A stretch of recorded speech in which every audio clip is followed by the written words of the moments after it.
Hello guys, કેમ છો બધા? મજામાં? સ્વાગત છે તમારું કિંગ ઓફ બેંક નિફ્ટી ગ્રુપની યુટ્યુબ ચેનલ ઉપર. આપણે 3 તારીખ માટે નિફ્ટી અને બેંક નિફ્ટીના ઇન્ટ્રાડે લેવલ આપણે ચેક કર્યા હતા અને કાલે આપેલા હતા. ઓકે ગાઈસ, એમાં પહેલા વેલા આપણે નિફ્ટીમાં જોઈ લઈએ. આપણા ટાર્ગેટ અચીવ થઈ ગયા. ઓકે, ટોટલી મેં કીધું હતું કે ટ્રેન્ડ લાઇન બ્રેક, એટલે કે 3 તારીખમાં ટ્રેન્ડ લાઇન બ્રેક કર્યો. મેં તમને કીધું હતું હાઈનો એસએલ રાખીને તમે ટ્રેડ એમાં લઈ શકો. ફર્સ્ટ ટાર્ગેટ, સેકન્ડ ટાર્ગેટ અને થર્ડ ટાર્ગેટ, ત્રણેય ટાર્ગેટ આપણા હિટ કરી દીધા છે. તો કોંગ્રેચ્યુલેશન પહેલા તો બેંક નિફ્ટી અને નિફ્ટીમાં જેને સારો એવો પ્રોફિટ બને પુટ સાઈડ એના માટે, કારણ કે આપણા બધા ટાર્ગેટ બંને સાઈડ હિટ થઈ ગયા છે. તો કોંગ્રેચ્યુલેશન. હવે આવતીકાલ નિફ્ટી એક્સપાયરી 4 તારીખ માટે. ઓકે, લેવલ ક્યાં રીતે અને કેવી રીતે બનશે પહેલા વહેલા તો ધ્યાન રાખજો. પહેલા વહેલા માર્કેટ છે ફ્લેટ. રેડી? હજી અહીંયા રેન્જ બાઉન્ડ જ બંધ થયું છે માર્કેટ. તો ધ્યાન એટલું રાખવાનું છે, કાલ ઓપન જો હાઈ પાસે થાય એટલે કે ગેપ અપ ઓપન થાય, આ 523 એટલે કે મારો આપણા ખ્યાલ મુજબ 600 આજુબાજુ યા 575 આજુબાજુ. ઓકે, 600 ઉપર સારી એવી બુલિશ કેન્ડલ સસ્ટેન થાય 15 મિનિટમાં. રેડી? તો ત્યાંથી માર્કેટ અપ જવાના થોડાક ચાન્સીસ બનાવી શકે એમ છે 700 સુધી. ઓકે, ત્યાં સારી એવી બુલિશ કેન્ડલ નિફ્ટીમાં સસ્ટેન થતા. બાકી માર્કેટ ઓપન થયું, અપ ઓપન થયું. ઓકે, 575 અથવા 600 આજુબાજુ ઓપન થાય છે અને ત્યાં સારી એવી બીરિશ કેન્ડલ શો થાય. રેડી? સવારમાં તો તમે આજનો જે 3 તારીખનો છે એનો લો છે ત્યાં સુધીનો ટાર્ગેટ ફર્સ્ટ બનાવી શકો અને એની પછી બ્રેક કરતા વધારે નીચે આવવાનો પણ ટાર્ગેટ એમાં બનાવી શકો, લો બ્રેક કરતા. કારણ કે કાલે એક્સપાયરી છે એટલે સારો એવો મુવમેન્ટ એમાં મળી શકે એમ છે. અપસાઇડ માટે મેં તમને કીધું એ પ્રમાણે 600 ઉપર અને ડાઉન સાઈડ મેં તમને કીધું એ પ્રમાણે કે એને અહીંયા અપ ઓપન થાય છે તો ત્યાં ધ્યાન રાખવાનું, ત્યાંથી માર્કેટ બી રિસ્ક કેન્ડલ બનાવીને સસ્ટેન થઈ શકે. અને ફ્લેટ ઓપન થાય છે ત્યાં 525-30 આજુબાજુ ઓપન થાય છે, ત્યાં કઈ સારી બી રિસ્ક કેન્ડલ બને ને એનો લો બ્રેક કરતા 500 બ્રેક કરતા માર્કેટ સારું એવું ડાઉન સાઈડ આવવાની પ્રોબેબિલિટી ધરાવશે. તો આ છે નિફ્ટી માટેની ઓપોર્ચ્યુનિટીઝ કાલ માટે.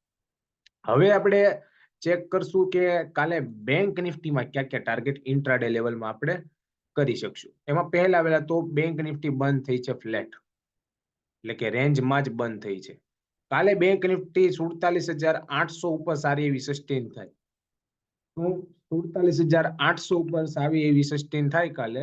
ઓકે, તો ત્યાંથી થોડાક અપ જવાના સ્કેલ્પિંગ માટેના ચાન્સીસ રહેશે. રેડી? 47,800 ઉપર સસ્ટેન અહીંયા સારી એવી બુલિશ કેન્ડલ થાય તો અહીંયા સુધી પહેલો તમે ટાર્ગેટ અચીવ કરી શકો.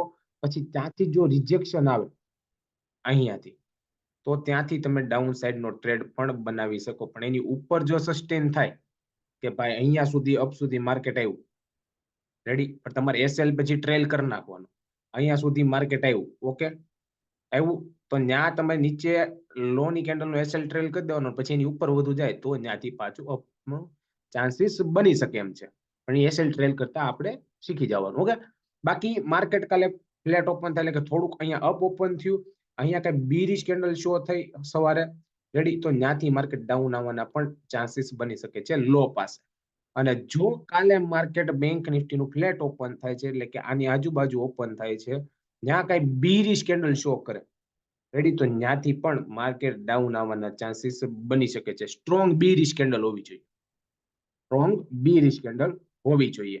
ઓકે, બાકી ગેપ ડાઉન ઓપન થાય એટલે કે આનો લો બ્રેક કરીને માર્કેટ ઓપન થાય, ત્યાં પણ બીરિશ કેન્ડલ શો થતા માર્કેટ ડાઉન આવવાના ચાન્સીસ બની શકે છે. આ છે બેંક નિફ્ટી અને નિફ્ટીના કાલના માટેના intraday level. Okay guys, level ધ્યાનમાં લઈને વર્ક કરવું, બાકી ઓવર ટ્રેડિંગ ના કરવું, એસએલ ને મેન્ટેન કરવો. આ મારા એજ્યુકેશનલ માટેના વ્યૂ છે અને જો તમને સારો લાગે વિડીયો, તમે તમારા ફાઇનાન્શિયલ એડવાઇઝરની સલાહ લઈને તમે એમાં ટ્રેડ કરી શકો છો. બાકી તમને વિડીયો સારો લાગ્યો હોય તો લાઈક, શેર, કોમેન્ટ અને સબસ્ક્રાઇબ કરવાનું નહીં ભૂલતા. ગાઈઝ, આપણે ડેઈલી લાઈવ ફ્રી લેવલ આપીએ છીએ, તો તમે તમારા દોસ્તોને પણ શેર કરજો ચેનલ, જેથી એ પણ સારા એવા લેવલ જોઈ શકે ને શીખી શકે. બાકી ડેઈલી તમારે આવું જ એનાલિસિસ શીખવું હોય તો અમારો નંબર છે 8980226141. આ નંબર ઉપર તમારું સિટી નું નામ અને તમારું નામ લઈને તમે મોકલી શકો છો, જેથી ક્લાસની ડિટેલ ટોટલી એમાં જણાવીશું. અને જોઈન થવું હોય તો તમે એમાં મેસેજ કરી શકો છો. બાકી કઈ તમને ક્વેરી હોય તો તમે અમને કોમેન્ટ બોક્સમાં જણાવજો. બાકી આભાર.